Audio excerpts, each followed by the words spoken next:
네, 여러분 안녕하십니까? 2023년 12월 22일 노영의 뉴스 인사이다 시작하겠습니다. 날이 너무 춥습니다. 차를 바깥에 세워놨더니 차 속에 있던 액체 이런 것들이 다 얼어버렸더라고요. 야, 진짜 오늘 너무너무 추운데. 그래서 다들 좀 늦게 오시나 봐요. 네, 갱상도 친구님 반갑고요. 죄일이님 감사하고 박용구님, 밥하기 싫은 여자님, 경진선님 감사한데 오늘 동지날이네요. 오늘의 애동지라네요 이러시는데 이게 작은 설 동지, 올해는 팥시루떡 먹는 애동지 이렇게 말을 하고 있습니다. 아마 음력 11월 이전에 들어오는 게 애동지라는 것 같아요. 예. 자, 여러분도 오늘 팥시루떡 드셔야 될 것 같습니다. 오늘 방송 내용 간단히 말씀을 드리면요. 뉴스픽 시간은 이진아 기자와 함께하고요. 대담한 대담 시간에는 민주당 영입 인재 1호 주인공 박지혜 변호사 그리고 이재성 전 NC소프트 전무와 함께하겠습니다. 지금 국민의힘하고 민주당하고 인재 영입이 한참인데요. 아무래도 민주당의 인재 영입이 조금 더 성공적이다 이런 얘기들을 지금 하고 있습니다. 어제 기사 분석한 걸 보니까 화제성 면에서라든가 내실 면에서 민주당 인재 영입 인물들에 대한 검색 양이 훨씬 더 많다 이런 이슈를 제가 봤는데요. 오늘 한번 어떤 분들이 인재 영입으로 들어오셨는지 한번 확인해 보도록 하겠습니다. 네, 그리고 매주 금요일에 만나는 김종대 전 의원과의 또 대담이 있습니다. 최근 정치 이슈부터 안보 이슈까지 두루두루 이야기 나눠보도록 하겠습니다. 생방송 중에 궁금한 점 있으시면 언제든 댓글 남겨주시고요. 네, 많이 춥지만 오늘 또 힘차게 하루를 시작해야 될 것 같습니다. 자, 그럼 노영의 뉴스 인사이다 본격적으로 시작하겠습니다.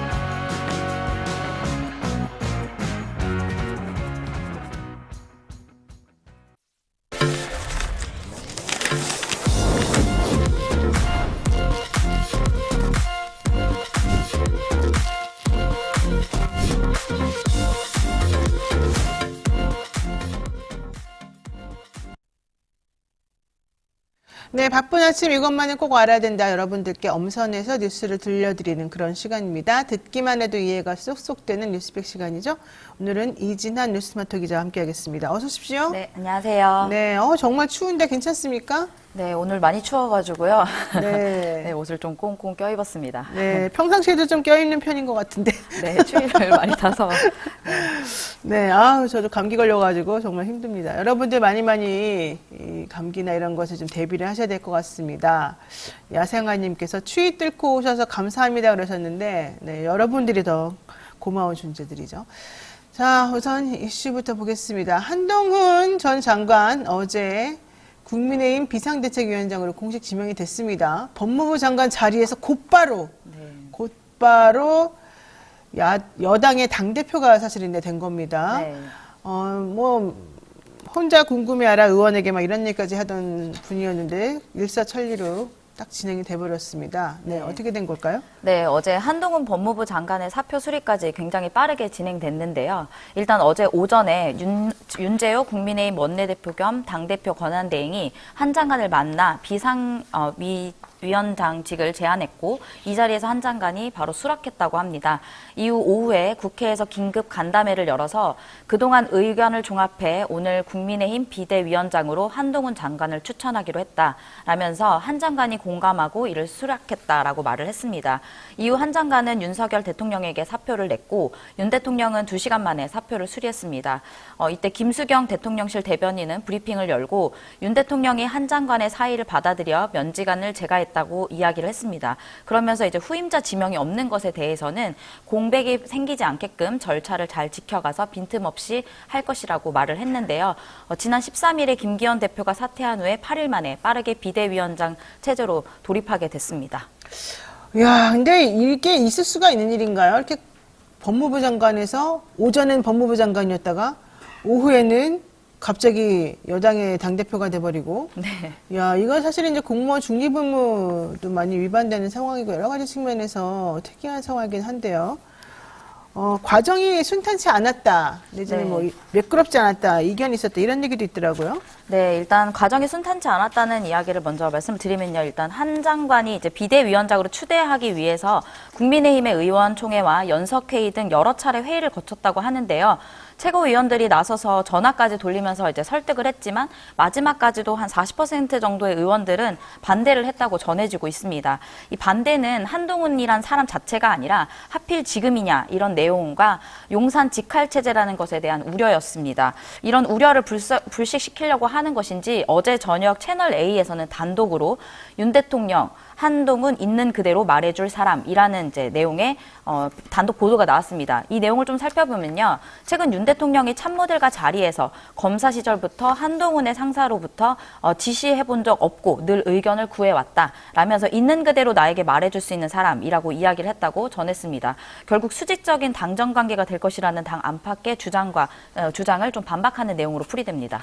근데 솔직히 저는 순탄치 않았다는 말을 좀 믿기가 어렵습니다. 그 한동훈 장관의 발언이나 태도를 보게 되면 미리 대통령하고 사전에 조율된 듯하고 본인도 노신의 이야기 뭐 처음부터 기일이었던 것은 없다 뭐 이런 얘기까지 하면서 네. 본인이 하고 싶다는 뜻을 솔직히 좀 비쳤거든요. 그러면서 또 9회 말 투아웃 상황이다 뭐 이런 얘기도 했고요. 서민과 약자 이런 얘기도 했지 않습니까? 네, 어제 오후 5시에 정부 가천청사에서 열린 법무부 장관 이임식에서 한 장관이 서민과 약자의 편에 서고 싶었다. 그리고 이 나라의 미래를 대비하고 싶었다라면서 뭔가 준비된 이야기를 멘트를 했고요. 저는 잘하고 싶었다. 동료 시민들의 삶이 조금이나마 나아지게 하고 싶었다. 이런 말을 하면서 그러면서 이제 앞으로 제가 뭘 하든 그 일을 마칠 때까지 제가 똑같이 말할 수 있었으면 좋겠다. 이렇게 덧붙여서 자신의 뭔가 소신을 밝히겠다라는 그런 의지가 아니냐. 이런 뭐 해석도 있었고요. 뭐 이후에 이제 이날 한 장관은 이임식이 끝나고 기자들을 만나서 비대위원장을 수락하게 된 배경을 물어봤습니다. 그랬더니 이제 비상한 현실 앞에서 잘할 수 있겠지란 막연함, 자신감보다 동료 시민과 나라를 위해 잘 해야겠다라는 책임감이 더 크다라고 밝혔고요. 그러면서 준비된 멘트로 이제 정치인의 약간 행보처럼 9회 말 투아웃 스트라이크 상황이면 원하는 공이 들어오지 않아도 스트라이크인지 볼인지 애매해도 후회 없이 휘둘러야 한다고 생각한다라고 말을 했는데요. 사실 야구를 아시는 분들은 이런 부분에서는 정말 더 잘 쳐야 되는데 볼을 오히려 골라야 되는 게 아니냐 이런 지적도 나오기도 했습니다. 그렇군요. 네. 투아웃, 투스트라이크, 투투 상황에서는 사실은 네. 쳐야 되냐 말아야 되냐 고민을 많이 해야 되는데 그냥 무조건 쳐야 된다라는 취지의 말은 옳지 않다. 네. 이런 얘기였던 것 같아요. 자, 그렇지만 어쨌든 지금 당 내에서도 그렇고 당 밖에서도 그렇고 우려하는 사람들이 많죠? 네. 홍준표 대구시장은 엊그제 자신의 페이스북에 일단은 이제 한동훈 장관이 좀 유력하다라는 얘기를 하자 한동훈 체제에서 당무 언급은 안 할 생각이라면서 윤 대통령과 직접 부딪히게 돼 윤 대통령과 관계상 부적절하며 직할 체제가 될 것이라고 꼬집었고요. 이재명 민주당 대표는 어제 기자들을 만나서 비대위원장 취임을 축하드리고 집권 여당 책임자로서 주어진 책임과 임무를 잘 수행해 주길 기대한다 이렇게 답변했습니다. 그러면서 이제 민주당에서는 한민수 대변인이 논평을 내면서 한 장관은 용액관 그리고 검액관들에게 대거 공천장을 주고 김건희 특검법을 온몸으로 막을 것이라면서 국민의 우려를 불식해야 할 것이라고 말을 했습니다. 또 어제 제가 눈에 띈 것 중에 하나는 제 눈에 띈 거는요. 이제 한동훈 법무부 장관의 명예를 훼손한 혐의로 2심에서 벌금형을 선고받은 유시민 작가였는데요. 유시민 작가는 이제 과거 채널A 사건을 언급하면서 듣기 싫겠지만 내 경험을 들어서 한마디 하겠다 하면서 이제 한 장관을 향해서 이야기를 했는데요.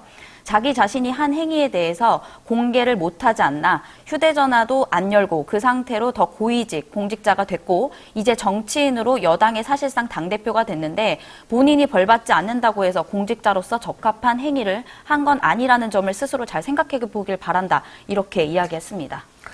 네, 유시민 노무현재단 이사장인가요? 네. 그 유시민 작가, 네. 전 이사장이죠. 네. 유감이 많을 것 같아요. 네. 자, 어쨌든 이제 이로써 현직 대통령과 여당 대표 모두 검사 출신이 됐고요. 사실은 큰 시험대에 서게 됐는데 한동훈 장관 입장에서 어떨지 모르겠습니다. 이준석 전 대표는 한동훈 장관하고 만나겠다 뭐 이런 얘기도 하고 있지 않습니까? 네, 이준석 전 대표는 라디오 방송에 출연해서 저는 누구든지 만나는 사람이기 때문에 안 만날 이유는 없다 이렇게 밝혔는데요. 근데 한 전 장관은 이 비슷한 질문을 기자들 앞에서 이제 듣자 특정한 생각을 가진 사람에 대해서 생각해 본 적 없다 이렇게 밝혀서 사실상 선을 그은 것이 아니냐 이런 해석이 나오고 있고요. 일단 한 전 장관은 다음 주 중에 전국위원회에서 추인을 받고 임명이 되면 연내 이제 한동훈 체제의 비상대책위원회가 출범될 것으로 보입니다. 한 장관은 호우가 분명해서 네. 본인이 당대표 물론 뭐 비대위원장이긴 하지만 당대표를 맡았다 하더라도 포용 정치는 안 할 것 같이 그렇게 좀 생각이 드네요. 자, 또 두 번째 이슈 보겠습니다. 일제강제동원 피해자들 결과적으로는 또 대법원에서 최종 승소했습니다. 2차 소송한 분들. 네. 어제 대법원 2부는 이제 일제강제동원 피해자들 유족이 미쓰비시 중공업과 일본 제철을 상대로 낸 손해배상 청구 소송 두 건에서 일본 기업의 상고를 기각하고 원고 승소 판결을 확정했습니다. 1, 2심에서 일본 기업들의 소멸시효 완성 항변을 인정하지 않으면서 피해자 한 명당 1억에서 1억 5천만 원의 배상 금고 지연 손해금을 지급하라며 원고 일부 승소 판단을 했고요. 대법원은 이것을 최종 확정지은 것인데요. 앞서 말씀하신 것처럼 이제 여기에서 또 이제 사실 이거 소송의 쟁점은 일본 기업의 주장처럼 강제동원 피해자들의 손해배상 청구권이 시간이 지나 소멸했는지였는데요. 대법원은 강제동원 피해자 또는 그 상속인들에게 2018년 전원 합의체 판결이 선고될 때까지 피고를 상대로 객관적으로 권리를 사실상 행사할 수 없었다는 그런 장애 사유를 있었다라고 이제 몫을 박으면서 사실상 확정을 했습니다. 그러니까 소멸시효가 완성이 됐느냐 안 됐느냐 이걸 확인하기 위해서는 그 권리 행사를 할 수 있었느냐 없었느냐 이제 이게 되게 중요한데 전원합의체에서 2018년도에 대법원에서 판결을 내리기 전까지는 그 부분이 정확하지 않았기 때문에 2018년 선고될 때까지는 소멸시효가 진행되지 않는다. 결과적으로는 권리 행사를 할 수 있는 그런 상황이 아니었다. 이렇게 지금 판단을 한 겁니다. 일본 기업 쪽에서 계속 그런 주장을 했었습니다만 어쨌든 우리 대법원은 그게 아니다라고 지금 얘기를 하고 있는 것이고요. 네. 자, 문제는 일본 정부의 반응인데 일본에서는 우리 그 주일 정무공사를 초치했다 이러면서 이건 매우 유감이다 이렇게 지금 강력히 항의하고 있다는 것 같아요. 네, 일본 외무성이 어제 판결 직후에 이제 김장현 주일 한국대사관 정무공사를 초치해서 항의를 전달했습니다. 또 일본 정무 대변인인 하야시 요시마사 관방장관은 오전 정례 기자회견에서 이번 판결이 한일 청구 협정권에 명백히 반하며 이 점에 대해서 한국 측에 항의한 바 있다라면서 극히 유감스러우며 결코 받아들일 수 없다라고 했는데요. 또 일본 제철과 미쓰비시 중공업도 모두 유감을 표하고 배상 책임이 없다라고 주장을 했습니다. 그런데 우리 외교부가 기자들을 만나서 초치라는 것도 결국 의사소통의 일환이다 이렇게 말을 해서 좀 논란이 됐습니다. 네덜란드 국빈 방문을 앞두고서도 네덜란드 측이 네덜란드 대사를 초치했을 때도 이런 비슷한 입장을 내놔서 좀 논란이 됐는데요. 똑같은 대목을 이야기를 해서 사실 초치의 용어를 저도 다 찾아봤는데 특정 사안에 대해서 상대국에 항의하기 위해 해당국 대사를 부르는 행위를 뜻하는 외교 용어라고 하는데 이게 과연 정말 의사소통의 행위인지 좀 다시 한번 묻지 않을 수 없습니다. 네, 우리 대통령 지난번에 네덜란드 국빈 방문했을 때 지나치게 의전을 요구해서 네덜란드 측에서 우리 외교부 관계자를 초치했었습니다. 우리 대사를. 초치라고 하는 말을 아전인수하고 있군요. 자, 여기까지 해야 될 것 같습니다. 이진아 기자 수고 많으셨습니다. 네, 감사합니다. 네, 생방송 댓글 참여 계속해서 부탁드리고요. 저는 잠시 후 대담한 대담으로 돌아오겠습니다.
에서 농약 한 방울, 비료 한 톨 없이 오로지 자연의 힘으로만 자란 야생삼, 지리산 산양산삼을 여러분들께 소개합니다. 사포닌 함량이나 효과는 자연산삼하고 똑같다고 하고요.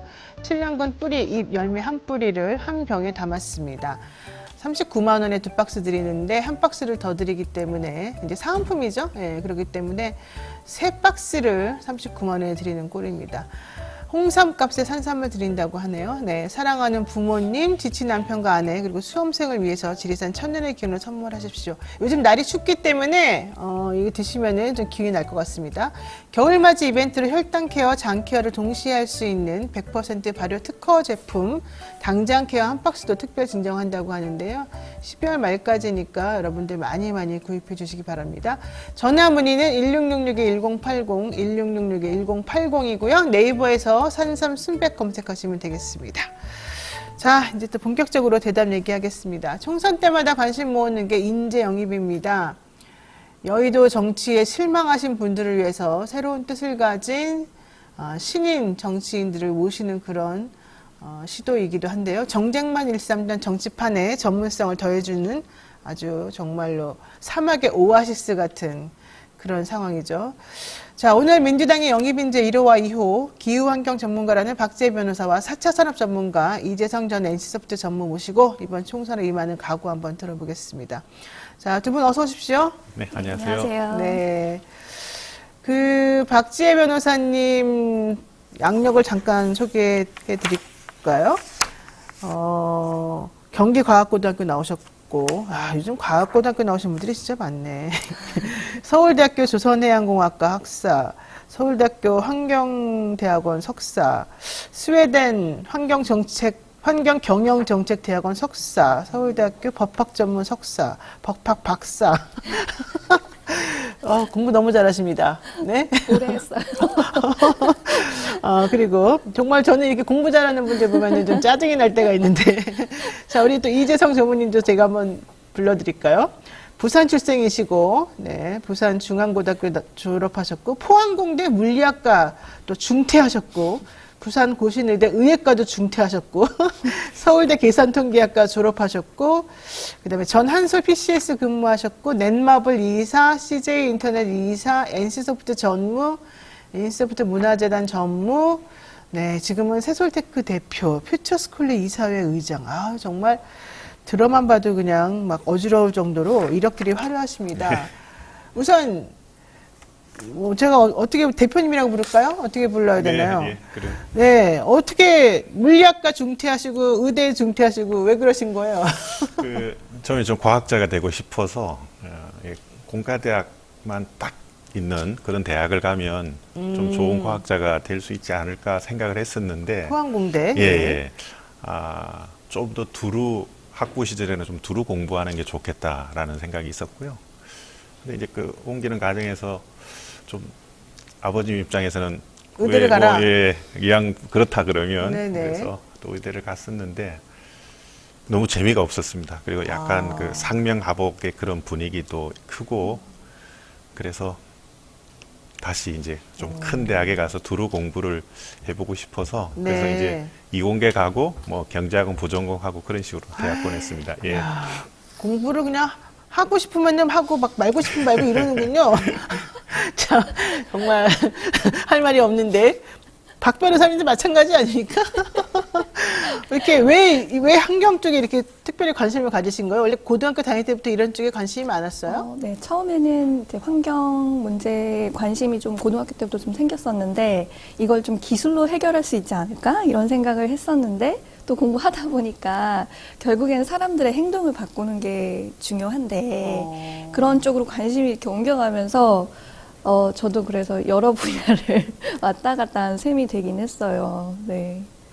야, 근데 왜 스웨덴을 가신 거예요? 환경경영정책대학원? 그때 사실 이제 환경을 정책 공부하다 보니까 아무래도 전 세계적으로 유럽이 그 분야를 리드하고 있는데, 그렇죠. 네, 유럽에서도 북유럽 쪽이 좀 강하더라고요. 그래서 그 사회 자체에 대한 호기심도 좀 있었고 해서 그쪽으로 이렇게 하게 됐습니다. 와, 그러니까 나는 공부에 자신 있다 이런 분들이 양쪽에 앉아 계시는데 참 우리 뭐 할 말이 없네요.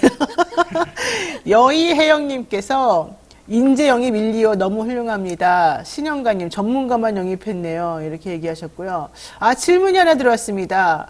나무꿈님께서 똑똑하고 공부 많이 하면 융통성이 과연 있을까요? 대답 좀 해주시죠.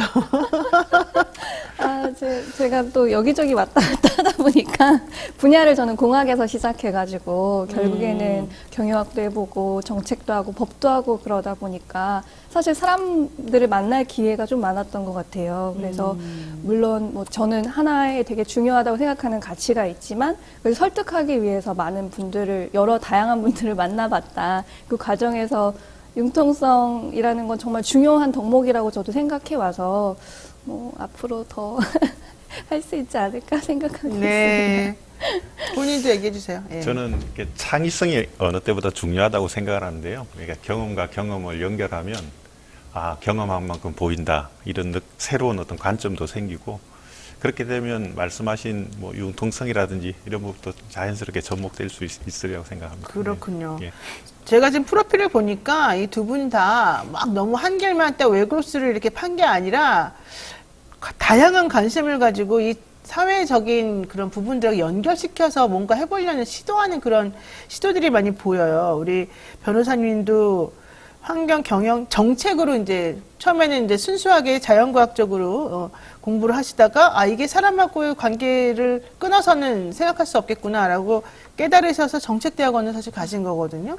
그리고 또 전문가로서 변호사도 또 되시고 우리 이재성 대표님께서도 보세요. 물리학과 나왔다가 의학과 나왔다가 계산통계학과 나왔다가 그러니까 본인이 계속해서 공부하다 보니까 이쪽 분야만 해서 안 된다. 이쪽 분야는 뭐하고 접목해야 된다. 이 생각이 있기 때문에 예, 여기저기 지금 하신 거라 제가 봤을 때는 융통성 문제는 걱정 안 하셔도 될 것 같습니다.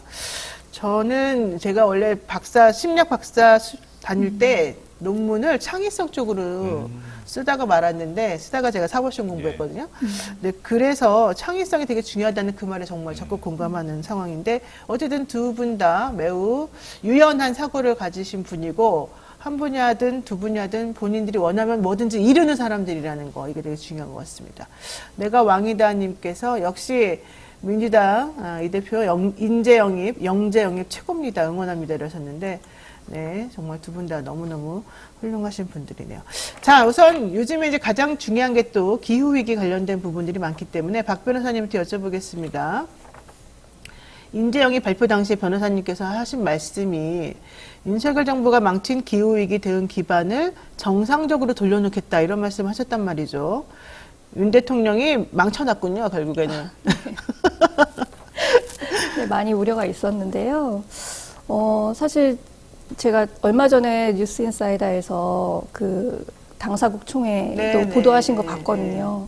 거기서도 기후위기가 굉장히 심각하다. 전 세계적으로 이걸 빨리 해결해야 된다는 전 세계적인 공감대를 다시 한번 확인을 했는데, 우리나라 같은 경우는 지금 이 정부 들어와가지고 기후 정책에 있어서 위기의식도 좀 실종이 되고 대응 방향에 있어서도 사실 원전을 앞세우고 있는데요. 그렇죠. 그게 기후위기 대응을 핑계로 사실은 원전 산업을 활성화하고자 하는 그런 의도하에 추진하는 게 아닌가 하는 의심이 돼요. 그러니까 태양광, 사실 기후위기 대응을 위해서는 태양광, 풍력 같은 재생에너지에 투자하는 것이 전 세계적인 추세인데 그렇죠. 그걸 외면하고 그건 탄압하면서 원자력만 하겠다 이렇게 나서고 있어서 상당히 우려가 많이 되는 상황입니다. 그러니까 예전 진짜 한 30년, 40년 전에 하면 딱 맞았을 그런 생각들을 가지고서 정책을 펼치시니까 이게 좀 세계적인 추세하고도 안 맞는 것 같고 우리나라도 좀 위험한 것 같고 이런 생각이 좀 듭니다. 근데 어쨌든 중요한 거는 문재인 정부 때 그래서 재생에너지도 강조했고 태양광도 많이 추진하고 그랬었는데 윤석열 정부 들어와가지고는 태양광 사업에 뭐 이권 카르텔이 들어갔다 이러면서 또 막 욕하고 사법적인 처리도 하고 이러지 않았습니까? 그러면서 태양광보다 원전이 온실가스 감축 효과가 훨씬 크다 뭐 이런 얘기도 했단 말이에요. 근데 아무리 생각해도 정말 원전이 더 클까요? 그런 효과가 좀 이상하긴 해요. 사실 대통령님이 아무데나 카르텔이라는 말을 붙이는 되게 나쁜 습관이 있으신 것 같아요. 그렇죠. 네, 사실 카르텔이라는 단어는 몇몇 기업이 독점하고 있는 분야에 오히려 원전 분야에 적당한 용어라고 아. 볼 수 있을 것 같거든요. 네. 근데 일단 질문 주신 것 같이 이제 원전 태양광 어느 게 더 그 기후위기 대응에 효과적이냐와 관련해 가지고는 유엔에서 올해 이제 기후변화 협약 당사국 총회를 앞두고 그 보고서를 하나 발간을 한 게 있었어요. 거기서 우리가 2030년까지 단기간 감축이 굉장히 중요한데 그렇죠. 가장 효과적인 정책 수단이 무엇이냐를 전 세계적인 상황을 바탕으로 평가를 한 내용이 있었는데요. 거기서 에너지 분야에서는 원자력보다 태양광이 가장 효과적이다라는 것을 유엔에서도 확인을 한 바가 있습니다. 그러니까 비용이라든지 감축 기여도 이런 측면에서 사실 원전은 그 중대사고 대비 비용 같은 것도 계속 증가하고 있고 폐기물 처리와 관련해서 전 세계적으로 해법이 없거든요. 그렇죠. 네, 우리나라도 고준위 방사성 폐기물 처리장 아직도 해결하지 못하고 있어요. 그래서 이런 상황이니까 사실 어디서나 할 수 있는 태양광이 우리 태양광은 굉장히 급격하게 가격이 떨어지고 있고 그렇기 때문에 더 효과적인 정책 수단이라는 걸 유엔도 그런 식으로 평가를 했고 실제로 전 세계 상황을 둘러봐도 2021년부터 태양광 풍력 발전량이 원전 발전량을 추월했어요. 그러니까 원전이 40년 동안 이룬 것을 태양광 풍력은 20년 동안 이뤘다. 이렇게 평가를 받고 있어서 확실한 대세로 자리 잡고 있는 상황인데 오히려 우리나라는 재생에너지 보급 목표는 축소하고 말씀하신 대로 태양광은 수사하고 또 보조금도 대폭 줄이고 그래서 상당히 우려된다라고 말할 수 있을 것 같습니다. 그렇군요. 자, 지금 윤석열 정부 환경부가 제일 무능하다, 힘없다, 통일부도 문제다, 뭐 이런 얘기 계속 많이 하지 않습니까? 네. 종이빨대 저는 정말 충격받았어요. 네, 1년 만에 네. 없애면서 참 정말 여러 가지 측면에서 좀 미래가 안 보인다 이런 생각도 좀 들고 특히 대통령 그렇게 국빈 방문, 해외 방문 많이 하시면서 기후위기 이 당사국총회 이런 데는 또 2번이나 빠지시고 앞으로 어떻게 하시려고 이분이 지금 이러는 걸까요? 네, 사실 그런 문제도 이런 환경 분야에서 활동하는 사람들 다 굉장히 이제 실망하고 있는 문제인데 특히 저는 이제 법을 하다 보니까 사실 어이가 없는 그런 조치들이죠. 환경법에는 분명히 뭐 일회용 컵 보증금 제도 전국적으로 시행하라고 되어 있고 지금 뭐 이런 종이빨대, 종이컵 같은 것도 단속하라고 써 있거든요. 네네. 법이 바뀐 게 아니에요. 근데 법치주의 그렇게 말씀하시면서 법은 그대로 두고 시행을 하지 않는 방식으로 지금 무력화하고 있어서 사실 후퇴하는 것보다도 더 나쁘다 이거는. 그리고 환경이라는 거를 비용이라고만 생각을 하고 여기에 투자를 해서 우리가 사실은 장기적으로 환경도 살리고 우리 아이들에게도 더 좋은 일자리를 주고 경제도 계속적으로 발전하고 이걸 우리가 바라는 것인데 굉장히 근시안적인 시각으로 환경 대응은 비용만 요별하기 때문에 하지 말아야 돼. 이런 시그널을 준다는 점에서 굉장히 우려스럽다. 네. 또 말씀드릴 수 있을 것 같습니다. 사실 그래요. 이렇게 우리 대통령은 딱 가시적으로 눈에 금방 딱 드러나는 거에만 집중을 하시고 미래를 위한 투자나 이렇게 차근차근히 밟아나가는 단계적인 변화에는 좀 관심이 덜하신 게 아닌가 생각이 좀 듭니다. 자, 이번에는 우리 이재성 대표님께 여쭤보겠습니다. 임재영이 기자회견 당시에 비례 당연히 임정희 비면은 비례를 생각할 예. 것으로 생각했으나 네. 부산에 내가 그냥 직접 출마하겠다 이런 얘기를 하셨습니다. 4차 산업 전문가인데 왜 이런 결단을 하셨을까요? 그날 그 얘기 해가지고 왜 그런 얘기 했냐고 막 얘기 많이 혼났죠, 들었는데요. 사실은 여기저기서. 네, 저도 사람인지라 그냥 그 자리에서 좀 명확하게 제 생각을 전달해야 흔들리지 않았을라고 생각을 했고요. 그 배경은 그렇습니다. 그러니까 제 고향이 부산인데 우리가 흔히 뭐 제2의 수도, 뭐 네. 우리나라를 대표하는 2번째 도시라고 하지만 여러 지표에서 부산이 제2의 도시의 지위를 상실한 건 오래됐습니다. 예, 그리고 실제로 부산 안에서도 뭐 서울이 강남, 강북 그렇다면 부산은 이제 동부산, 서부산 이렇게 또 격차가 큰데요. 그 상대적으로 발전이 더딘 서부산 같은 경우는 훨씬 더 경제 상황이 좋지 않습니다. 그래서 뭐 정치인들에게 어떤 걸 기대할 거냐. 지금 불신이 큰 이유도 결국 저 사람들이 국민들의 먹고 사는 문제를 좀 해결할 수 있나. 뭐 금리 오르면 이자 내야 되고 또 종업원들 급여는 맞춰야 되고 그럼 뭐 소상공인들은 진짜 집에 내가 돈을 가져갈 수 있을까 이런 걱정들 많이 하고 있잖아요.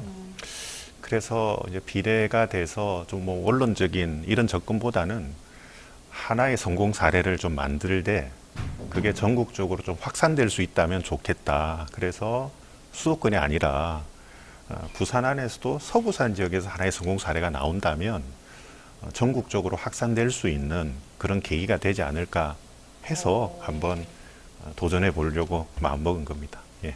그동안 실패를 한 번도 안 해보셨죠? 그래서 용감하게 나서시는 거 아니에요? 뭐 실패를 안 한 사람이 어디 있겠습니까? 다만 저는 이제 같은 실패란보다는 뭐 실수라고 한다면 같은 실수는 되풀이하지 않겠다 이런 생각이고, 앞서도 말씀드렸지만 그 경험과 경험을 연결하는 과정에서 새로운 관점들이 많이 나오거든요. 네. 뭐 그런 부분들을 이번에 한번 마음껏 발휘해 보고 싶습니다. 네. 캔디 나무님께서 무늬만 전문가가 아니시길 바라고 전문가로서 제대로 일할 사람을 국민은 지지합니다. 남황재학님, 두 분 응원합니다. 나라의 부흥을 위해 힘써주세요. 형건, 김영건님, 이재성 멋지다, 화이팅이다, 이런 얘기 하셨는데, 자, 근데 지금 그 이력 중에 보면 넷마블 이사, CJ 인터넷 이사, NC소프트 전무, 이게 전부 다 지금 일련의 흐름이 있지 않습니까? 네. 아무래도 이쪽 주제, 이쪽 분야에서는 뭐 정말 누구에게도 뒤지지 않는 전문가이실 것 같은데, 그러다 보니까는 창업, 또 취업, 이 젊은이들이 원하는 그런 뭐 게임 산업 이런 쪽에 제일 강하실 것 같아요. 현장에서 요즘에 뭐 스타트업 이런 것도 지금 많이 강의하시고 그러잖아요. 네네. 어떻습니까? 정말 어렵습니다. 어렵죠. 예. 네. 하나 좀 사례를 말씀드리면 부산에서 있었던 일인데요. 이제 강연이 끝나면 사석에서는 선배님 그럽니다. 창업 네. 쪽에서. 그 선배님은 이력을 보니까 그 IMF 시기에 직장 생활을 시작을 한 것 같은데, 지금이 정말 IMF 시기랑 비슷하나요? 그렇게 물었습니다. 그래서 그러네, 진짜. 왜 그래요? 그랬더니 사실 이렇게 아버지가 IMF 시기에 사업이 망해서 자기는 IMF에 대한 큰 트라우마가 있다. 그래서 제가 그런데 또 자기는 이제 스타트업을 하고 있는데 최근에 주변에 자꾸 IMF라는 얘기가 나와서 너무 힘들다. 그러니까 뭐 이럴 정도로 힘들고요. 근데 그 배경에는 현 정부가 특히 어떤 중소 스타트업을 지원하는 모태펀드 예산이 또 줄어들어 있어요. 예. 그러니까 우리가 그 코로나 시기에는 이제 소상공인들을 지원하는 뭐 아주 특별한 조치를 취했음에도 불구하고 지금 여전히 소상공인들이 어렵지 않습니까? 네. 그럼 스타트업 같은 경우는 올해 사실 좀 특별한 조치가 취해졌어도 어려울 텐데 예산 자체가 늘지 않고 있는 이런 상황이기 때문에 우리 미래 먹거리를 생각해 본다 그러면 우리 경제가 중장기적으로 어떤 새로운 성장 동력이 나올 수 있을까 하는 부분에서는 매우 걱정스럽습니다. 예. 저 그러니까 걱정하시니까 네. 그러면 대안이나 이제 상황 변화를 위한 여러 가지 방법이나 이런 것들을 우리에게 알려주셔야 될 것 같아요. 그렇죠. 네, 어떻게 해야 될까요? 그러면은 그러니까 무엇보다도 이제 성장 동력을 발굴해야 된다고 보는데요. 뭐 제가 생각해 보는 건 그래도 우리가 아마 우리 변호사님께서도 막 영양제 같은 거 많이 드실 텐데요. 네. 그 일종의 이제 디지털 영양제 같은 거 필요한 시대입니다. 그러니까 제가 이제 좀 막내고 누나랑 차이가 있어서 누나 둘이 이제 올해 환갑이 다 넘었는데 부두 노동자의 막내로 태어났는데 저는 뭐 운이 좋아서 잘 살고 있지만 누나들은 되게 빠듯한 삶을 살거든요. 누나가 저한테 맨날 하는 얘기가 나는 우리 자식들에게 짐이 안 되고 싶다. 그러니까 저한테는 조카족은 무슨 얘기야 그랬더니 혹시나 내가 치매가 만약에 걸리면 네. 이거는 내가 어떤 합리적인 판단을 할 수 없기 때문에 그래서 뭐 등산도 다니고 열심히 다닌다거든요. 그 말은 되게 와닿습니다. 제 돌아가신 어머니도 그랬었고, 그러면 그 치매를 예방하기 위한 방법 중에 하나가 기능성 게임 같은 게 있습니다. 실제로. 그래서 이제 우리나라는 막 그런 단계죠. 그러니까 막 임상이 안 돼 있다라는 거고, 뭐 콘텐츠 진흥원 같은 데서 관심을 가지고 있지만 그 예상 규모는 매우 초보적인 상황이거든요. 근데 한국이 IT 강국이고 또 온라인 게임은 종주국이기도 합니다. 네. 그러면 뭐 쉽게 디지털 영양제 같은 걸 만들어서 치매가 예방되는 그런 게임들이 나온다고 하면 이른바 대박이고요. 우리 또 변호사님이 고민하는 기후 문제도 청소년들에게는 재밌게 다가가는 게 중요하지 않습니까? 그렇죠. 그걸 이제 게이미피케이션이라고 그러는데요. 그 게임이 또 재미있는 요소들은 또 교육적하고 접목됐을 때 상당히 효과적입니다. 뭐 예를 든다면 뭐 이런 식의 어떤 현실적이면서도 새로운 신한 동력은 또 우리 경기를 부양하고 또 이거에 대한 임상을 또 제가 생각하는 지역에 먼저 도입을 한다 그러면 그 지역에서는 또 좋고 우리나라 전체도 좋고 뭐 이런 식의 고민들을 요즘 하고 있습니다. 예. 그렇군요. 우리는 그냥 우리 엄마 치매 걸리면 화토 치시라고 고스톱 치세요 그러고 놀아주진 않으면서 그랬는데 자, 두 분께 정치 입문을 결심한 이유가 도대체 뭐냐, 왜 민주당에서 오라 그러는데 딱 갔냐, 이거 한번 여쭤보고 싶습니다. 먼저 변호사님. 네, 사실 앞서 말씀드린 것처럼 기후는 굉장히 빨리 변하는데 우리 정치는 그동안 그렇게 관심이 없지 않았나 하는 그런 제 나름의 위기의식이 조금 있었던 것 같고요.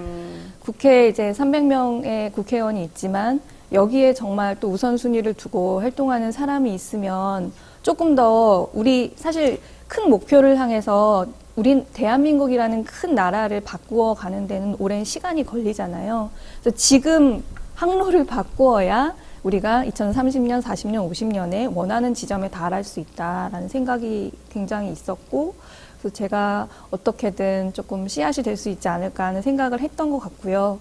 이전에 사실 문재인 정부에서 탄소 중립도 선언하고 탄소 중립 기본법도 만들고 또 30년 감축 목표도 올리고 이러면서 사실 기후에 대한 그런 인식을 많이 높여놨어요. 그리고 법적 기반을 만들었기 때문에 우리가 그나마 지금 조금 그래도 버티고 있는 상황이라서 그런 것들을 잘 활용해가지고 싸울 사람이 지금은 필요하지 않나 하는 생각으로 네, 민주당에서 제안 주셨을 때 조금은 제가 정치 경험이 없어서 고민이 많이 됐지만 한번 해보자 이렇게 생각하게 됐습니다. 진짜 대단하신데요. 예. 저는 사실 4차 산업이라 그러면 뭐 민주당은 물론이고 타당에서도 매우 관심을 받는 분야일 겁니다. 네. 제가 이제 이재명 대표님하고 마지막 면담 과정에서 하나 이제 말씀드린 게, 그러니까 제가 제일 지금 최근까지 일했던 데가 자율주행인데요. 뭐 우리가 어떤 셔틀버스가 자율주행이 되면 이제 운전사가 없어도 되지 않습니까? 네. 로봇이 하는데, 제가 이 대표님한테 그랬어요. 그러면 저는 그 운전사가 차장의 역할을 하면 된다. 그러니까 어떤 기술이든지 안착하게 되기까지는 어느 정도 시행착오가 필요한데, 상대적으로 우리나라의 노인 인구가 점점 늘어나고 있지 않습니까? 네. 그러니까 운전하는데 걱정되는 건 없지만 승객들이 타고 내리는 건 좀 걱정이 된다. 특히 신기술이 도입되고 키오스크 같은 게 되면서 상대적으로 나이 드신 분들이 많이 힘들었잖아요. 그렇죠. 그래서 운전이 아니라 이제는 승객이 오르고 내리고를 돕는 역할을 하는 쪽으로 간다면 고용도 유지가 되고 또 그 과정에서 가까운 그런 물건도 전달해 줄 수 있고 그 새로운 비즈니스도 나타날 수 있다. 제가 생각하는 미래는 이런 건데 대표님 생각은 어떠냐? 그게 바로 민주당이다. 네. 예, 그렇게 했던 기억이 있습니다. 예. 그렇군요. 그러니까 아무래도 민주당이 그런 쪽으로 좀 더 앞서 있다 이렇게 또 보시는 거군요. 근데 우리 댓글 중에 IOP LKJ님께서 두 분 다 인상이 선하셔서 걱정이네요. 악플에 잘 이겨내시고 화이팅하세요. 너무 사람들이 진짜 좀 착해 보이셔가지고 이 요즘같이 이 척박한 이 정치 환경에서 두 분이 잘 견뎌내실지 제가 걱정이 막 되고 있는데요. 네, 강한 민주당이 필요하다 이런 의견들이 지금 많으십니다. 자, 내가 정치인이 된다면 국회 입성한다면 이거는 절대 하지 말아야 되겠다 이런 게 있으세요? 제가 그 분야는 사실 많이 고민해 보진 않았었는데 그냥 평소에 제가 생각했던 거는 어쨌든 국회에 들어가면 우리는 누군가를 대변하는 그런 대표자를 뽑았다고 생각을 하는데 그래서 들여보냈다고 생각하는데 그 안에서의 싸움에 너무 이제 몰두한 나머지 뭔가 뭐 줄을 선다, 뭐 당리당략에 따라서 어떤 행동을 한다 이렇게 평가되는 경우가 조금씩 보였던 것 같아요. 네. 근데 지금 제 생각은 처음에 제가 생각했던 이런 뭐 기후 문제의 중요성이라든지 이런 점을 다른 의원님들에게 합리적으로 설득할 수 있는 그런 역할에 집중하고 싶고 뭔가 관계에 의해서 뭔가 정치를 한다든지 뭐 줄을 선다든지 이런 건 조금 안 했으면 좋겠다. 네, 그렇게 하고 싶다. 네, 그런 생각을 하고 있습니다. 알겠습니다. 줄을 잘 서야 된다는데 줄을 안 서겠다. 좀 반항적인데요, 아무리 봐도. 네, 어떻게 생각하십니까? 저는 이제 기업인 생활하면서 그 항공 탑승 마일리지가 100만이 넘을 정도로 예, 해외 출장을 많이 다녔고 그런 건 상당히 도움이 많이 됐습니다. 네. 근데 이제 제가 만약에 이제 정치를 하게 된다면 외유성 출장, 놀러 다니는 해외 출장 이것만큼은 보여드려서는 안 된다. 근데 사실 해외에 가서 정치인들이 해외랑 국익을 위해서 하는 다양한 활동은 반드시 필요한데 이런 식의 자꾸 외유성 출장이라는 부분들이 생기면 네. 정작 정말 제대로 가고 싶어도 못 가게 되는 이런 생각이 생기거든요. 그래서 외유성 출장이라는 얘기는 좀 더 이상 우리 사회에 나오지 않았으면 하는 그런 바람이 있습니다. 아, 예. 좀 구체적인 말씀하시네요. 외유성 출장은 절대 안 한다. 자, 마지막으로 여쭤보겠습니다. 박 변호사님, 당신 어디 내가 자리 주겠어, 뭐 해주겠어, 이런 얘기 들으신 게 있어요? 없습니다. 없어요? 네. 그럼 그냥 인지 영입만 그냥 해놓고 알아서 살아라 이거예요? 무책임한 거 아니에요? 네, 지역에 대해서 구체적으로는 사실 지금 이제 선거제 논의나 이런 게 마무리되지 않았기 때문에 그렇죠. 네, 좀 하실 수 없는 상황이라고 말씀하셨고 당 내의 어떤 절차에 따라서 해줄 테니까 믿고 잘 기다려라. 그렇게. 네. 그냥 주는 대로 가겠다. 네, 그런 알겠습니다. 생각입니다. 네. 자, 우리 이재성 대표님은 아까 최경희님께서 부산 사학을 가신다고. 예, 근데 본인은 부산 사학갑이라고 이런 얘기를 지금 하셨는데 식구들이랑 전부 다 부산으로 이사 가신다고 제가 들었어요. 예. 네. 일단 저는 다음 주에 제가 먼저 그 부산으로 이사를 가고요. 그 말씀드린 대로 서부산 그 다대포 해수욕장 가까운 곳으로 갑니다. 그리고 그곳이 그 부산에서는 1968년에 처음으로 산업단지가 생긴 겁니다. 그러니까 사하라는 데가 이 사가 낙동강 모래라고 보시면 네네. 낙동강 하류 지역인데 당시만 하더라도 이제 환경 문제에 대한 인식이 없다 보니까 그 폐수를 그냥 흘려보냈던 거죠. 그러니까 지금에서는 굉장히 큰 모순이 발생합니다. 그러니까 한편으로는 다대포라고 하는 좋은 어떤 해수욕장이 있지만 또 오래된 산업단지로 인한 그런 모순들도 있고요. 근데 다행히 그런 산업단지들이 또 미래화되는 작업들이 진행되고 있어서 이제 먼저 내려가서 살펴보고 하는 거고요. 저는 뭐 사흘에 나가고 싶은 생각이 분명히 있지만 어쨌든 저는 당의 결정을 존중할 거기 때문에 조금 지켜봐 주십시오. 하여튼 제 생각은 분명히 그렇습니다. 네. NT님께서 비례로 가면 편할 텐데 어쨌든 그 마음가짐을 존중합니다. 이렇게 말씀하셨습니다. 자, 두 분 다 새로운 마음으로 정치에 지금 입문하셨기 때문에 그 초심을 잃지 마시고 정말로 대한민국 국민을 위해서 좀 애써주시기를 힘들더라도 그렇게 제가 좀 부탁을 드리겠습니다. 지금까지 박지혜 변호사 그리고 이재성 전 NC소프트 전무 두 분과 이야기 나눠봤습니다. 고맙습니다. 네, 고맙습니다. 감사합니다. 네, 고은티브님께서 눈바람이 야속하게도 올 들어 본격적인 추위를 예고하네요. 시골이야 농사지어 먹는다 치지만 사각지대에 놓인 취약한 이웃이 걱정이 됩니다. 다 같이 힘내봐요. 모두님 응원합니다. 이러셨는데 진짜 좋은 말씀이고요. 우리가 또 주변 이웃을 많이 돌아봐야 되는 그런 추운 겨울이 됐습니다. 다들 따뜻한 마음을 가져야 될 것 같습니다. 자, 저는 잠시 후 김종대 전 의원과 함께 돌아오겠습니다.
잠시 광고 타임입니다. 통통몰에서 연말 선물 시즌을 맞이해서 주얼리 상품을 20% 할인 판매하고 있습니다. 크리스마스 연말에 가족과 지인에게 주얼리를 선물해보면 어떨까?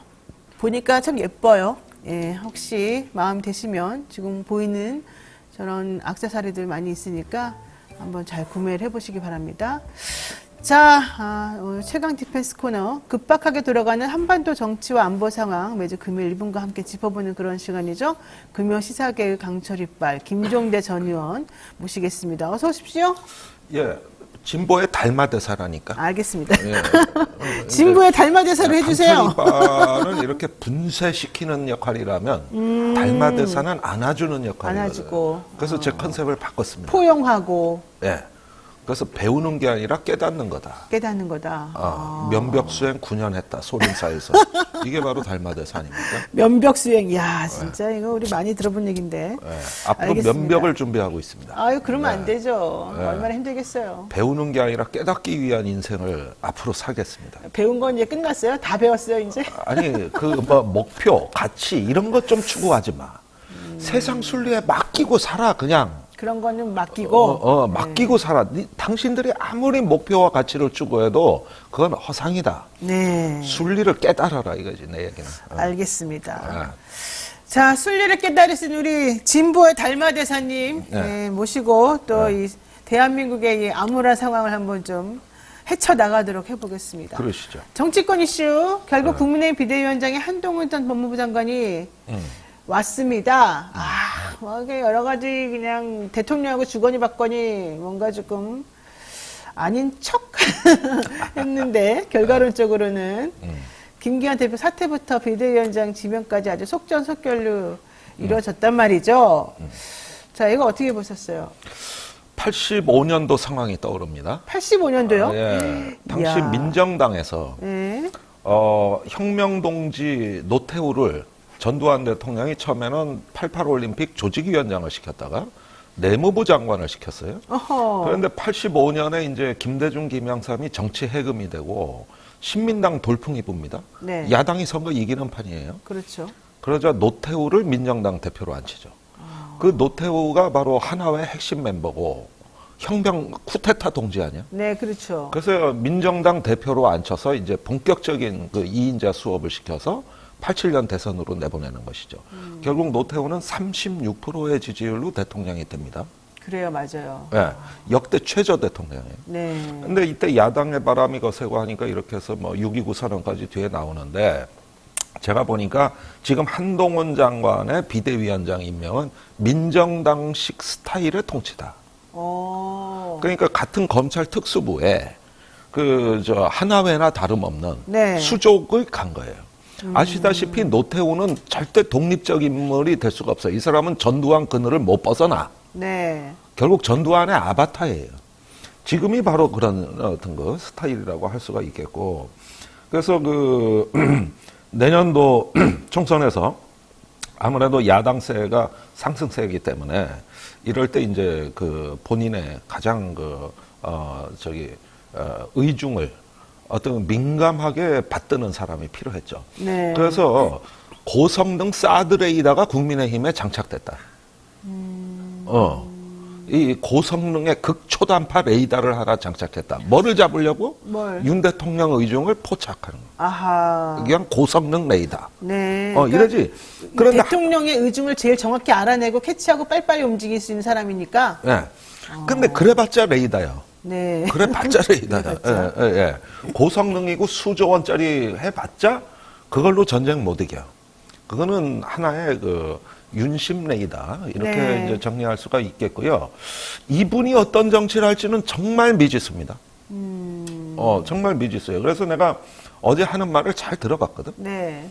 그랬더니 약자 코스프레를 하더라고. 그리고 서민과 서민과 약자.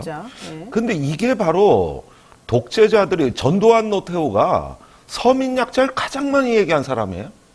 사람들이 그걸 잘 몰라. 재벌 기업 싸고 들어온 것처럼 돼 있지만 네. 행동은 그렇게 하더라도 전두환이 국보위 상임위원장 할 때 그때 구호가 민주복지국가 건설입니다. 복지를 네. 얘기했군요. 오늘날 여러분들이 왜 정당에 가면은 왜 국고보조금이란 거 있어요? 예. 그거 전두환이 만든 겁니다. 아, 그래요? 처음으로. 그러니까 의외로 그런 식의 어떤 뭔가 서민 코스프레, 연좌제 없앤 사람이 전두환이에요. 그다음에 헌법에 행복 추구권이 처음 들어간 것도 전두환입니다. 그렇죠, 그때도. 예. 그러니까 법이나 제도나 말은 굉장히 서민, 시민지향적으로 만들어 놓는다니까? 그런데 어디서 탈이 나냐 하면은 네. 그건 말뿐이었다는 거죠. 그리고 이제 삼청교육대니 광주 5.18 민주항쟁이니 언론인 강제해직이니 아주 처참하잖아요. 그렇죠. 강압 통치가. 근데 이런 것들을 하기 위한 도덕적 명분을 일단 강화시켜 놓는 게 대부분 서민 민생, 그 다음에 약자 코스프레라고. 그러니까 한동훈이 이런 컨셉을 보면 전형적인 민정당 스타일이다. 아, 그러네요. 말씀 들어보니까 민정당 좀 스타일. 그러네. 역사상 모든 악은 선의 이름으로 행해지는 겁니다. 아, 그 말 되게 중요한데요? 잠깐만요. 역사상 모든 악은 선의 이름으로 자행이 되는 거예요. 오, 항상 선이 포장한 길을 따라 악은 오는 거거든요. 네. 그러니까 이런 식의 그때 전두환이 새 질서, 새 역사, 새 창조, 그러면서 민주복지사회 건설. 아니 지금 봐도 뭐가 손색이 있습니까? 그러니까요. 말은 엄청 멋있네요. 이제 들어보니까. 그런데 이런 선의 길로 포장된 데서 악이 걸어오고 있다. 그건 뭐냐면은 그 악이라는 건 뭐냐면 두말할 것도 없이 검찰의 수사권을 앞세운 통치 행태. 과거에는 총과 칼을 앞세웠다면 지금은 수사권인데 이게 바로 최근 정치학에서 유행하는 용어로 스핀 독재라는 말이 유행하고 있어요. 스핀 독재라 그래요? 네. 네. 저강도 강압이라고도 해.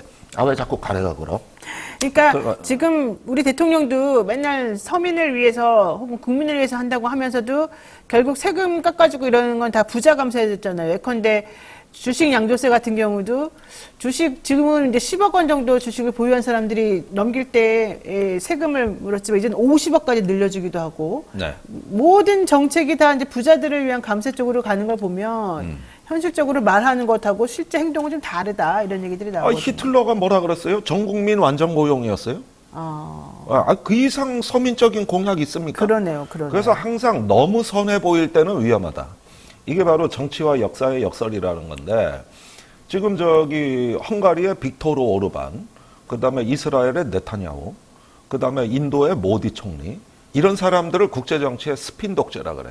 그리고 이제 곧 트럼프가 등장해서 완결판을 보여줄 거예요. 그러네요. 근데 이런 것들이 하나의 세계적인 흐름이 되다 보니까 지금의 이제 한동훈식 통치는 뭐냐면 대통령도 검사, 당대표도 검사, 금융감독위원장도 검사, 방통위원장도 검사, 모든 것에 다 국민권익위원 검사예요. 검사, 네. 국민연금 전문위원도 검사.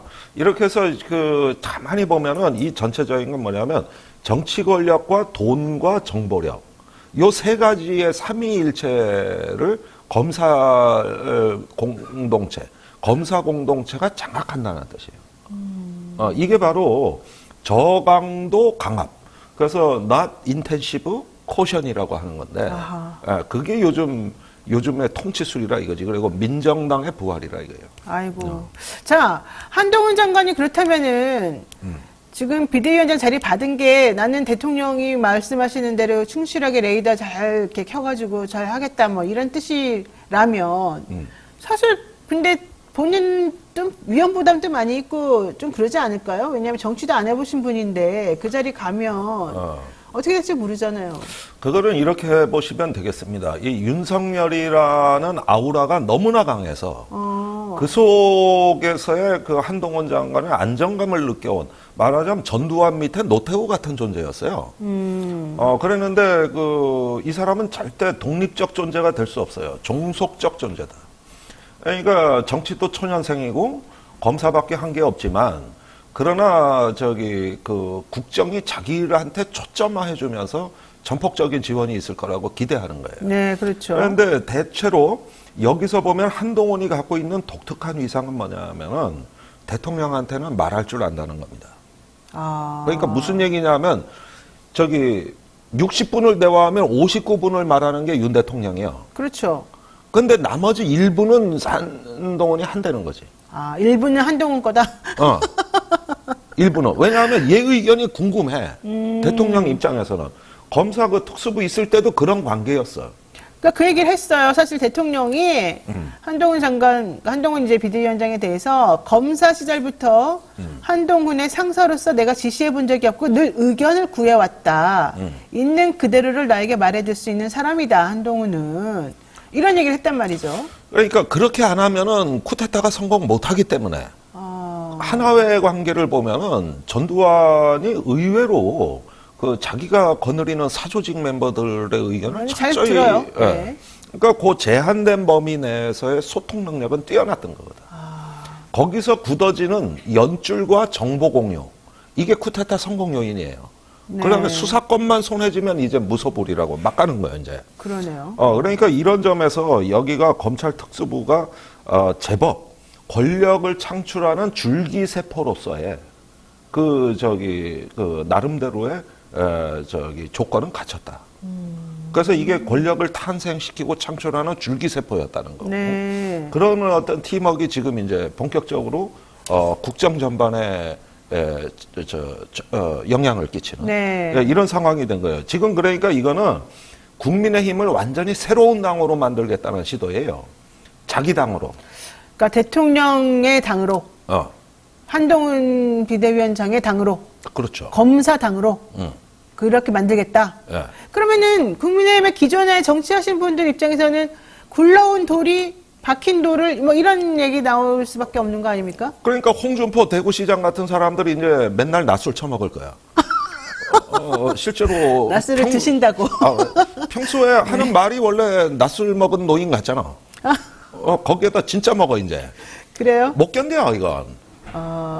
어떻게 견뎌요 이거? 그럴 수 있겠네요. 예. 사실은 좀 안방 비워놓고 나가려는데. 속으로는 좀 부글부글할 수도 있겠어요. 예. 그래가지고 이제 아직 또 보십시오. 그러고 나서 이제 이번에 재벌 회장들도 그 파리에서 술 먹고 한 분은 엘리베이터에서 먹은 거 다 확인하셨다는 거 아닙니까? 그러니까 다 오바이트 했다고. 예. 그래 부축받아 나갔다는 거 아니요? 네. 그런데 그 앞에 가면은 그 아우라에 소통이고 뭐고 간에 다 무너지는데 유일하게 한동훈은 뭔 말을 해도 윤심 같아.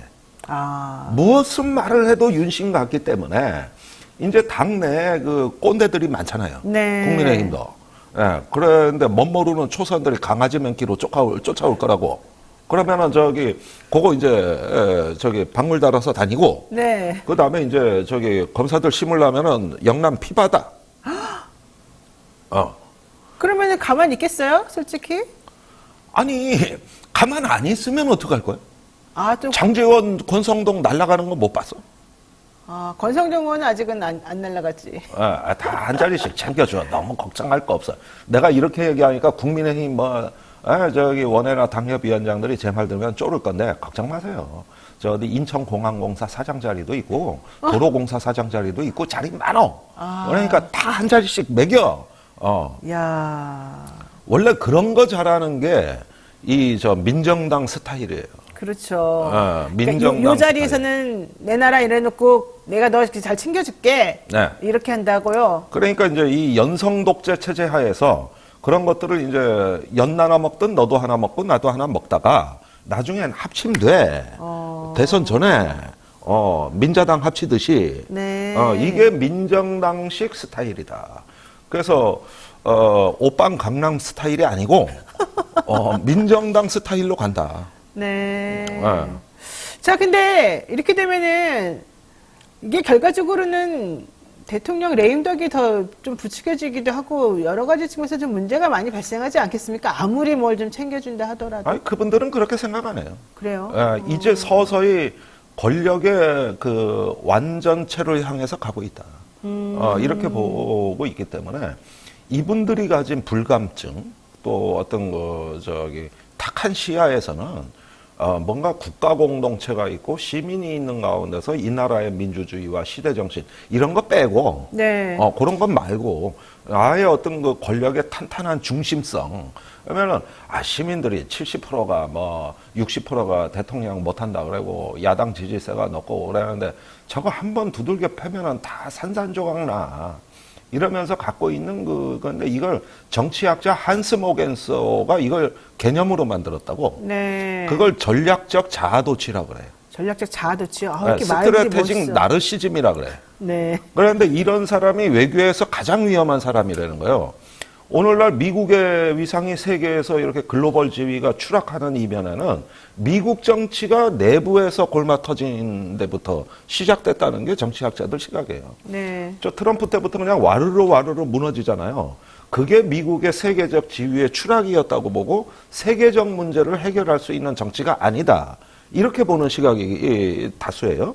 그런데 한국도 정치가 무너지고 나서 국격이 뚝뚝 떨어지기 시작했어요. 네. 그런데 막상 그런데 당사자들은 어떻게 생각하냐면 이걸 최선이라고 본다는 거지. 누구나 봐도 왜 이 나라 꼴이 이렇게 돼 있어? 이게 시민들의 일반 정서고 네. 그러나 막상 당사자들은 어떠냐 하면 이게 최선이라고 본다는 거죠. 그래요? 왜? 네. 왜 그럴까? 그거는 보는 범위가 다르기 때문에요. 그래서 그 노태우가 아까 말씀드린 대로 36%의 지지율로 대통령이 된 그런 사람도 있는 거예요. 그렇다면은 지금이 딱 그 지지율이요. 그러면은 그러네. 이런 어떤 그 지지율이 얼마나 강하게 결집되고 중심성을 갖추느냐가 나중에 정치의 핵심 문제지. 야, 지지율 40% 50% 별거 아니다. 이런 어떤 자기의 나르시즘, 일종의 자아도취가 형성돼 있다는 거예요. 그래서 이게 강서보궐선거라든지 부산 엑스포 때 민낯으로 드러났다가 최근 지들도 놀랬어. 아하. 아닌가? 이렇게 된 거죠. 아닌가? 그런데 그 병은 못 고쳐요. 그러면은 바뀌지 또 못하고. 도저.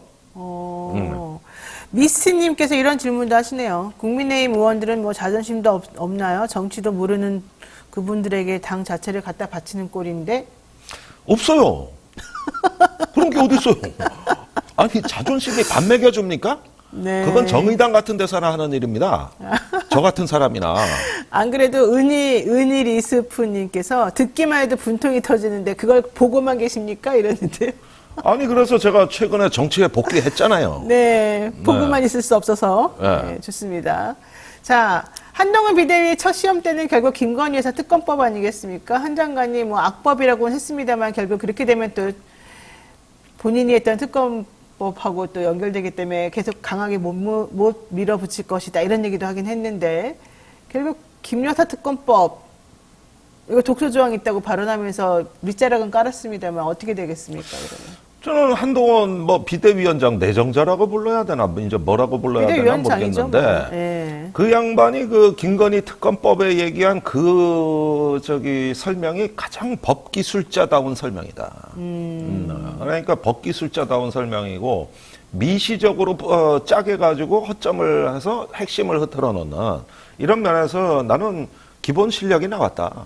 이렇게 봅니다. 그런데 지금 한동훈 장관이 법기술자로 이 김건희 특검 문제를 본다는 것 자체가 얼마나 아니한가 보는 게 이건 법기술의 문제가 아니에요. 그런 차원의 문제가 아닙니다. 네. 서울의 봄이 왜 1,000만 명 달성했는지 아십니까? 왜요? 정의와 공정에 대한 결핍감이에요. 저런 어떤 그 무지묵지한 부정의가 내가 지금 직장에서 땀 흘려 일한 만큼 나한테 공정한 대가가 돌아오지 않고 금수저, 아빠 찬스 애들은 저렇게 잘 되는 게 보는 거기에 오버랩이 되는 거예요. 그래가지고 그 상실과 공백의 아픔이 감정이입이 돼서 1,000만 명을 불러 모은 겁니다. 이게 MZ 세대의 정서의 특징이라고 보여져요. 그러면은 네. 이런 데서 김건희 특검 문제가 이 정서에서 맥락에서 달라진다는 거예요. 그러면 법에 예외가 존재한다는 거를 스스로 법기술적으로 이제 그 프레임을 바꿔서 접근한다는 얘기인데 네. 이거는 정말 국민의힘의 엄청난 독배입니다. 사실은 이거 하나 제대로 어떻게 해야 하느냐가 한동훈이 6.29 선언을 할 수 있느냐 없느냐를 가늠하는 기준점이 되는 거예요. 그 중앙일보 저 논설 제목이 뭡니까? 한동훈은 6.29 선언을 할 수 있는가? 오늘 조선일보 사설 내용이 뭡니까? 걱정된다. 그래요? 네. 그러니까 조중동이 왜 그러겠냐고? 어허. 저기 뭐냐고 대통령이 혁신을 해야 내년 총선이 이기는데 아바타를 보냈다는 건 정치 겸허 없는 더 멀어진다는 뜻 아니냐? 그렇죠. 그러면 한동훈 제가 반사체가 아니라 독립체로 발광체로 저기 뭐냐 이걸 다 추스릴 수 있냐? 아무리 봐도 미심쩍거든. 그거는 불가능하겠죠. 아무리 봐도? 네. 그러니까 조중동이 먼저 까고 나오잖아. 조중동이요. 확실히. 요즘요. 네. 세상을 보는 눈은 조중동이 가장 정확해요. 그래요? 예. 진보는 차마 못하는 얘기를 하잖아. 조선일보 뭐라 그랬습니까? 서울에 보면 여당에 대한 경고다. 그거 저 하나회와 검찰 특수부를 일치시켜놓은 유튜브에서 나 같은 사람이나 하는 얘기지. 그렇죠. 경향이나 한겨레는 그런 얘기를 못 해왔다고. 조선일보는 하잖아. 그러네. 위기감이 더 크다는 얘기예요. 자, 민주당 얘기도 한번 해보겠습니다. 이재명 대표 김부겸 전 총리랑 회동을 했는데 이낙연 전 대표가 실망이다. 이재명 대표 사퇴해라. 통합비대위 전환해라. 막 이렇게 얘기했어요. 이 요구는 괜찮은 거예요? 아니 그러니까 국민의힘 정의당이 비대위로 가니까 우리도 비대위 하자 그래가지고 아니 저기 국회가 비대판이 됐어요. 그러니까 다 비대위에 사실은. 국회 화장실엔 비대가 다 있어요. 참고로. 네. 그런데 이게 지금 웬 뜬금포냐 이거예요. 웬 비대위냐 이거예요. 지금. 그거는 지도력 권리나 아니면 칼 맞아서 공백에 리더십의 공백에서 나오는 게 비대위인데 이건 그냥 이재명 대표 물러가라 하는 말에 다른 뜻이 아니거든요. 그렇죠. 간단하게 그 얘기예요. 당신 물러나라 이거죠. 아니 지금 가뜩이나 이 엄동설안에 어려운 판에 무정부 상태 만들 겁니까? 웬 뜬금없는 비대위요. 시대착오적이다. 비대위가. 이런 걸 비대위 혁신이 안 해본 게 뭐 있어 지금까지. 그래가지고 이제 지도체제가 안정이 된 건데 물론 저도 이재명 대표에 대해서 제 생각을 묻는다면은 저 좀 망설여져요. 네.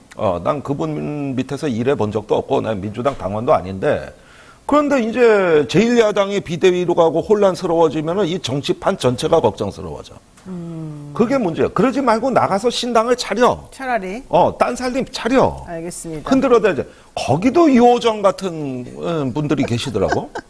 좋아요. 지금 류호정 의원 얘기 나왔으니까 하나만 여쭤보겠습니다. 지금 정의당 얘기 이제 해볼 건데 지금 이은주 의원 21대 총선에서 공직선거법을 어기고 선거운동을 했다 이래가지고 당선 무효형이 선고가 됐어요. 원래 1심에서 징역 10월에 집행유예 2년 그리고 이번에 11월 달에 항소심 선고가 있었는데 징역 8월에 집행유예 2년이 선고가 됐단 말이에요. 근데 내년에 이제 대법원 선고만 남겨두고 있는데 이렇게 되면은 결과론적으로는 벌금 100만 원 이상의 형이 선고됐기 때문에 의석수를 잃을 수밖에 없는 상황이 되거든요. 만약에 그대로 확정이 된다면. 네. 그러면 국고보조금 아까 말씀하셨지만은 이게 5석에서 20석 사이에 있는 그 당에게는 국고보조금이 많이 떨어지지 않습니까? 네. 근데 이렇게 되면은 5석이 돼버리는 거잖아요. 만약에 이은주 의원의 당선 무효형이 확정이 되면. 그러면 여기 지금 류호정 의원까지 지금 다른 당으로 간다 그러면 이게 지금 어떻게 되는 겁니까? 정의당. 원래 그러지 않아도 거의 망해가는 판에 폭삭 망한다. 그렇죠. 국고보조금이 폭삭 망한다. 엄청난 금액이 빠져나갈 거다. 이제 돈이 없다. 이런 얘기 나오더라고요. 지금 한 빚이 정의당이 한 35억 돼요. 빚이요? 예. 과거에는 선거 치르면 다 갚았는데 네. 요즘은 선거 치르면 빚이 늘고 있다고. 그래가지고 지금 위기입니다. 그런데 제가 꼭 정의당 상황이라서 그 말씀드리는 게 아니라 네. 제가 두려운 건 뭐냐 하면은 이제 원내 진보정당 하나 남은 거 그렇죠. 이런 위기라니까 제가 어느 날 집에서 정신이 번쩍 나는 거야 이거. 그래가지고 내가 저 비대위원이지만 사실은 간병 요양사로 간 거란 말이야. 그 저기 돌봐드리러 네. 갔더니 더 아파. 그러니까 우리 같은 그 30년 이상을 대한민국의 민주주의 하나 바라보고 이렇게 됐던 사람이 이거 큰일 났다 이거 말이야. 그래가지고 팔 걷어붙이고 도와주러 간 거란 말이야. 네. 만약에 여기서 붕괴가 되면 무슨 일이 일어나느냐. 앞으로 국회에서 여야가 협잡해가지고 예컨대 부산 가덕도 신공항 같은 거 서로 지가 만들겠다고 경쟁할 때 아니오라고 말할 수 있는 정당이 사라지는 겁니다. 그러네요. 정치가 좌우 포퓰리즘이 서로 협잡할 때 네. 기득권 연합을 할 때 아니오라고 말할 수 있는 마지막 플랫폼이 사라진다는 얘기요. 나는 그게 두렵다는 거예요. 어허. 그래가지고 이게 정의당이 지금 망하고 흥하고 하는 문제를 넘어선 문제입니다. 지금 이게. 그렇죠. 그래서 만약에 의석이 2석 준다? 그런데 내년 1월 말이 넘어서 줄면 그럼 비례 승계가 안 되니까. 승계가 안 되기 때문에 이제 망하는 길로 가는 건데 그걸 본인들이 다 알아요, 유호정 의원은. 근데 왜 그래요? 유 그런데 그거 버티잖아요. 그러니까 어떻게 보면은 한 명의 의원이 당을 어떻게 망칠 수 있는가에 대한 교과서 같은 사례예요. 아니 이걸 뻔히 알고 당한다니까. 그래가지고 근데 이은주 의원 문제까지 이제 있다 그러면 제가 보기에는 이런 어떤 상황에서 정치의 한 축이 허물어질 수도 있다. 다행히 이은주 의원 같은 경우는 이제 국회에서 법 개정안이 올라갔어요. 선거법안이. 아, 그래요? 비례도 선거운동 할 수 있는 것으로. 그거 선거운동 했다고 지금 처벌받는 그렇죠. 거니까. 그게 이제 법원에 전달이 되면 어떤 영향을 줄까. 이런 어떤 기대는 일말은 있고 반딧불 같은 희망은 있습니다. 그러나 이런 것들을 운에 맡기기에는 한국 정치가 너무 참혹하다. 지금 이런 걸 보고서 우리 세대가 네. 그냥 목구멍으로 밥이 넘어갑니까? 집에 가서 잠이 옵니까? 이게 지금 제 마음을 그대로 제가 말씀드리는 거예요. 지금 그렇군요. 내가. 네. 진보의 달마대사가 너무 안타까워하는. 면벽 수행 끝났다. 지금 알겠습니다. 면벽 수행 할 때가 아니더라 보니까. 네. 자, 지금까지 김종대 전 의원과 함께 이야기 나눠봤습니다. 오늘 말씀 고맙습니다. 감사합니다. 네, 믿을 수 있다 더 착한 보험 소개해드립니다. 건강보험, 차량보험을 더 저렴하게 만나보실 수 있는 전문보험 클리닉 업체죠. 가족이나 친척, 지인에게 묻지마 보험 가입하신 분들, 보험료는 적당한지, 필요한 보장은 제대로 들어있는지 궁금할 때 점검 받아보시기 바랍니다. 예약만 하시면 전국 어디서든지 무료로 방문 상담 가능하고요. 주저하지 말고 예약하시면 되겠습니다. 상담 예약은 대표전화 1644-1236, 1644-1236이고요. 010-76-3303으로 연락하시면 24시간 언제든지 예약이 가능합니다. 영친이들의 많은 관심 부탁드리고요. 저희가 오늘 금요일 저희가 진행한 내용 여기까지입니다. 어떠셨는지 궁금하기도 하는데요. 잠시 뒤에 저 노반장이 진행하는 2부 뉴스인사 프라임 진행합니다. 오늘은 문희장 평론가 그리고 우리 알파고와 함께 세계와 K 코너 준비하고 있습니다. 영친 여러분 어디 가지 마시고 조금만 기다려 주시기 바랍니다. 잠시 뒤에 뵙겠습니다.